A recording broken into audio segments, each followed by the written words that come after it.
مساء النور، مساء الفل، مساء الورد على الأحرار. لطفي بفول معكم اليوم الأحد 5 مارس. نحكي شوية على الشعبوية، لكن كلامي اليوم نحب نوجهه للتونسيين اللي يحبوا يدافعوا عن الوطن ومستقبل الأجيال القادمة والعيش الكريمة تحت سماء تضلل على الجميع.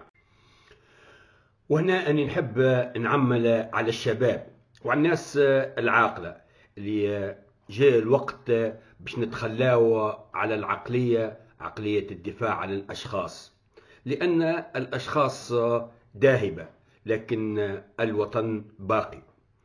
ولابد من توعية الناس الأميين لاستعمال العقل وليس العاطفة عند اختيار من سيحكم البلاد.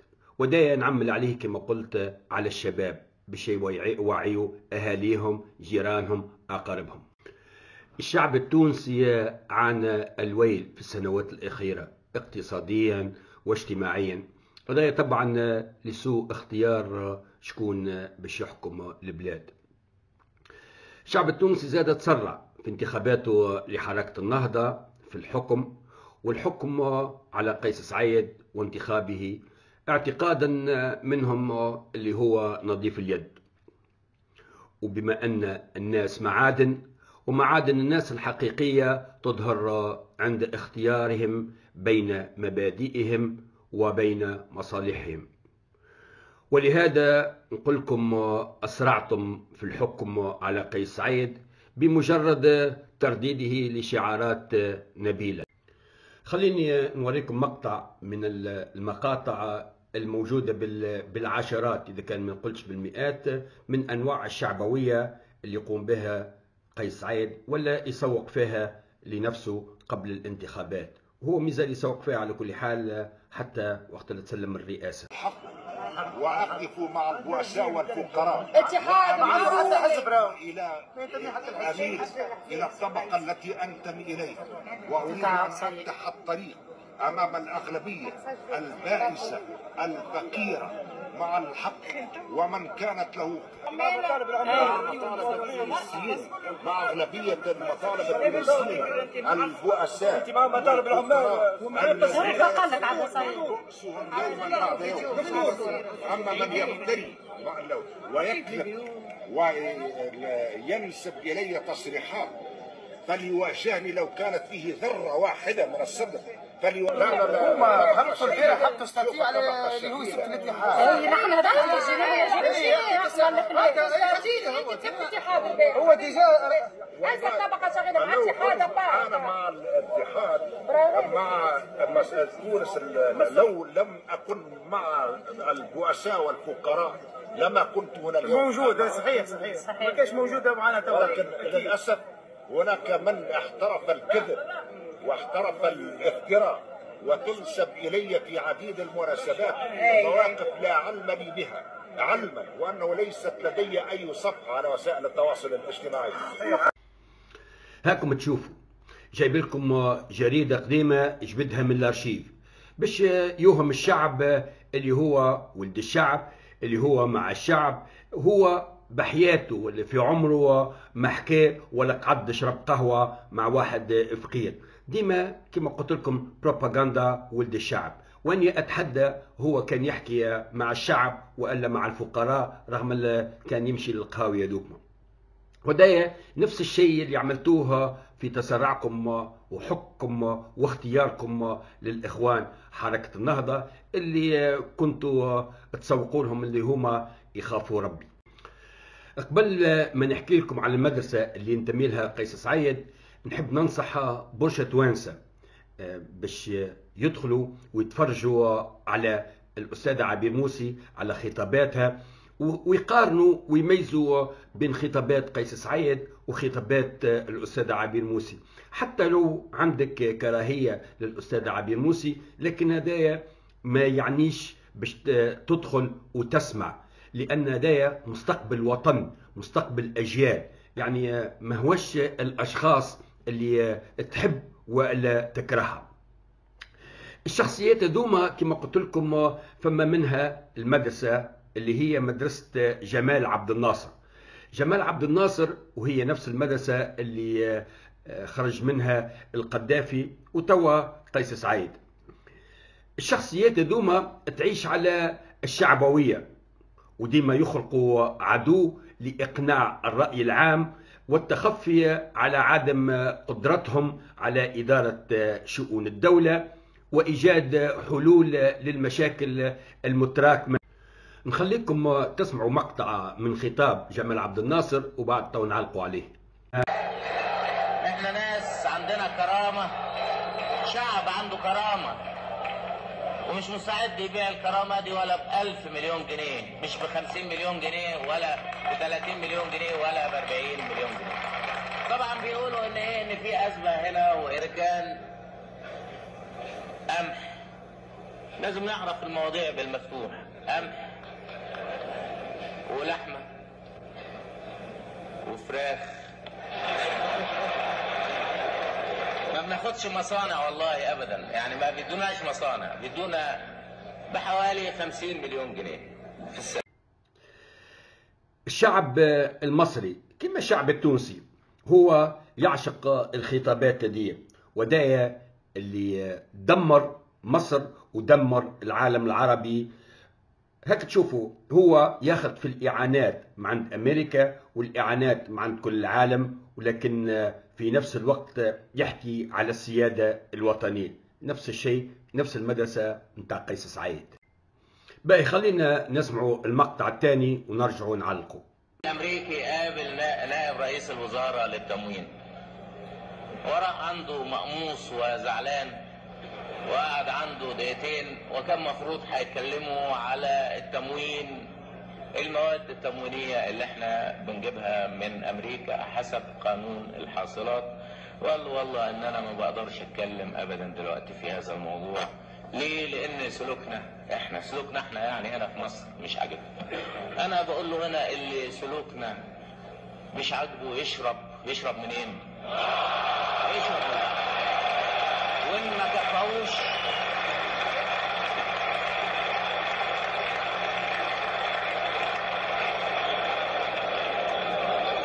وانتوا هنا اللي ما يكفوش البحر الابيض بنديله البحر الاحمر يشربه كمان.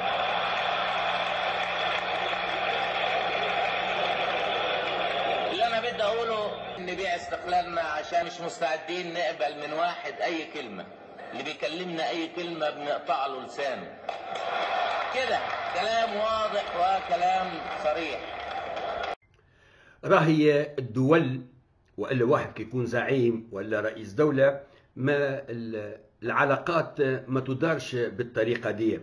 نقص اللسان وتصفي أمريكا وأمك سنافة وكل الحكايات متاع الناس هذوما نفس المدرسة. فما ندخل في موضوع تاني هو بالنسبة للتوانسة اللي عندهم كره ولا حقد للأستاذ عبيد موسي.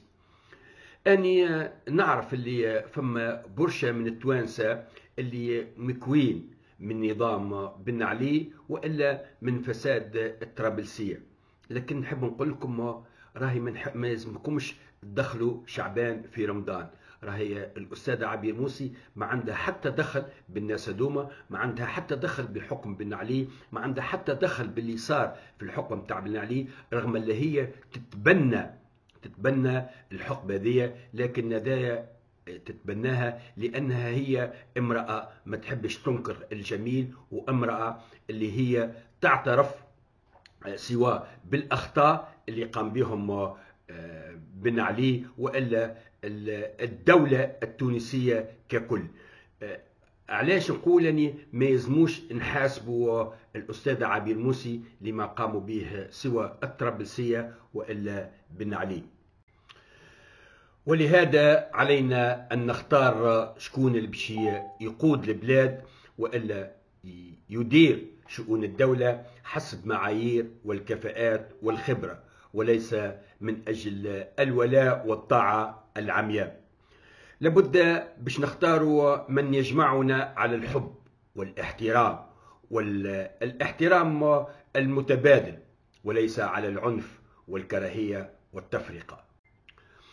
قيس سعيد دايما يدعي اللي هو ما عندوش صفحات فيسبوكية، لكن فما شكون قاعد فما تقريبا عشرات الصفحات الفيسبوكية اللي تتكلم باسم قيس سعيد.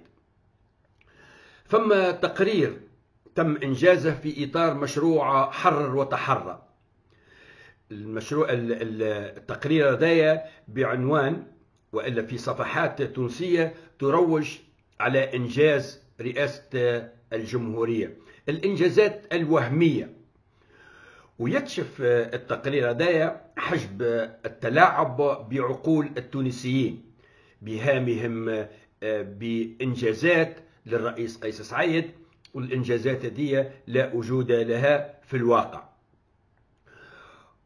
الصفحات هذه الفيسبوكية عندها آلاف من المتابعين في الصفحة دي، ودي الناس اللي قاعدة تتبع ديما تهلل وتكبر وتشكر وتمدح في حكمة وإنجازات سيادته، وطبعا إنجازات وهمية.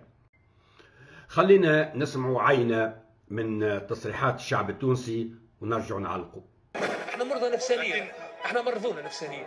انا بطاله وقفي هو بحانوت بطال. هاي بطاله وياخذ فرس برك الله. هذا بطال، هذاك بطال كلها تشوف فيها تصاور، كلها تاخذ فيها 20,000 و25,000، ما توصلوش للدار 25,000. وكما تولى يولى عليك، راهو احنا في حد ذاتنا ناقصين، نحن في رواحنا ناقصين نصلحوا.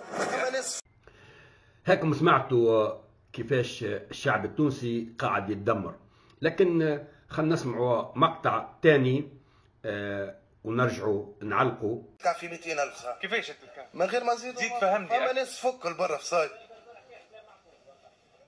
صاير والله في صاير اقسم بالله. يعني تونس هذه تونس اذاعه مجهوله المصدر، هي مجهوله المصدر شنو يودي في صاير ما نعرفش. برشا في صاير علينا فيهم برشا تفك، برشا تفك، برشا يفك. الامن وين؟ الامن انا امن. ارجع لصلب انا امن بتاعك. ارجع لصلب الموضوع. امن شنو؟ قلت لي في صاير تفك. امن يخدم على روحه. السيد يتساءل وين الامن؟ طبعا الامن قداش منه؟ الامن قاعد يحمي في قيس سعيد. الشعب التونسي قاعد يذوق في الامرين، الشعب التونسي قاعد يموت، فما سواء العنف، التحيل، البركاجات، لكن الامن مسكين لا حول ولا قوة له، لأن الأمن قاعد يحرس كما قلت لكم في قيس سعيد وفي مشاريع قيس سعيد، وده عين الأمن فاش قاعد يعمل.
هاكم شفتوا الأمن يحكمي في حزب التحرير، حزب التحرير اللي ضد الأمنيين وضد الجيش، حزب التحرير اللي يدعي وإلا يحب على الخلافة وإلا يحمي في وكر القرضاوي. هذا الأمن وين فش قاعد يعمل؟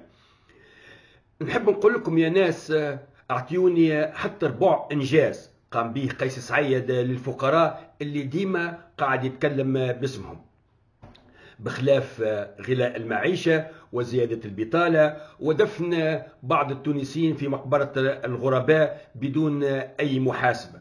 شنو عملوا قيس سعيد للفقراء؟ هل صلح لهم أعقاب مدرسة، المدارس العمومية اللي أصبحت حكر على الفقراء، وإلا للناس اللي قاعد تاخذ في المواصلات العمومية اللي قاعدين ينتظروا ولا مازالوا ينتظروا في أكثر من ساعتين حتى تجيهم الكار؟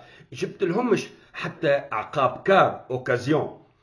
شنو عملت في المستشفيات ومعدات والمعدات تاع المستشفيات وإلا في الإطارات الطبية؟ نقص الأدوية إلى الفقراء اللي المستشفيات ولا تزاد حكر كان على الفقراء. هل هذه الوطنية ونظافة اليد واللي تحكي وتتكلم باسم الفقراء؟ لماذا كل هذا الكذب؟ خلينا نسمع عينة أخرى من معاناة الشعب التونسي ونرجعوا نعلقوا. والله شو ما يطلب، صغار تطلب، كبار تطلب، الصفير خلوا بلادهم يجوا هنا يطلبوا حالة حليلة حالة ديما مشيت راه. والله بالحق اللي تراه من الشعب راه غضبان وتاعب تعب تعب يشد التعب. طبيعي غضبان الشعب، شو معجبهم بالعباد؟ انا بديش معجبهم. تمشي البرتقال اللي كنا ناخذوا فيه ب 800 وصار تو ب 2000 و 3000 فرنك. واحد ياكل برتقال و20 ما ياكلوش. حالة حليلة حالة حليلة حالة حليلة. يا ولدي بصل والله لا عاد خلطين عليه يا ولدي. قل قص سعيد مواطنة بجاه ربي يجيكم محمد الزور عدوني يا خيالي ما تخلوه. كله راهو العباد راه الشعب مشى. تقولي انت حراير تونس، حراير تونس اللي يلموا في الزبلة كله. حراير تونس تلم في الزبلة، نسيت تلم في الزبلة تاكل من الزبلة. لا عاد فما قفة، لا عاد فما شيء، ترى شيء قشعر لي بدن، شيء ترى فيه ما عاد شيء يعجب. طبعا هاكم سمعتوا عينة من الشعب التونسي، ودايا طبعا انتم قاعدين تعيشوا فيه يوميا، واحنا كتوانسه نعيشوا بالخارج رحنا والله قلوبنا معاكم، رحنا والله قاعدين نقاسيو وقاعدين نعانيو من اللي قاعدين تعانيو فيهم انتوما من اجلكم انتوما. علاش نقول اني تونس محتاجه الى عقليه جديده، تونس محتاجه الى شبابها، تونس محتاجه الى تشبيب العقلية وناس تحكم البلاد اللي لها القدرة على تغيير المجتمع وإيجاد حلول لحل المشاكل سواء الاجتماعية والاقتصادية. ودايا لازمها الشباب، لأن الحلول دي لابد بطرق علمية وعالمية، ليس بطرق القذافي وإلا جمال عبد الناصر وإلا قيس سعيد. المدرسة دي اللي أكل عليها الدهر وشرب. اللي نشوفه آني طبعا هدايا راية، وآني نحترم الآراء الآخرين وراية ونحتفظ به. راية اللي الأستاذة عبير موسي هي الوحيدة اللي قاعد تخدم بكل جدية في العمل. هي الوحيدة اللي طابق عليها كل الشروط من أجل نجاح تونس وإخراج تونس من عمق الزجاجة. ودايا راية آني، وآني طبعا بتجاربي اللي قاعد نشوف أدايا هو الحل الوحيد. والتوانسة كيما نقولها كل مرة، لكم الاختيار، البلاد بلادكم والوطن وطنكم، وانتم دائما اللي باش تدفعوا الضريبة. ربي يحمي تونس وربي يحمي الأستاذ عبير موسي والدستور الحر، والسلام عليكم.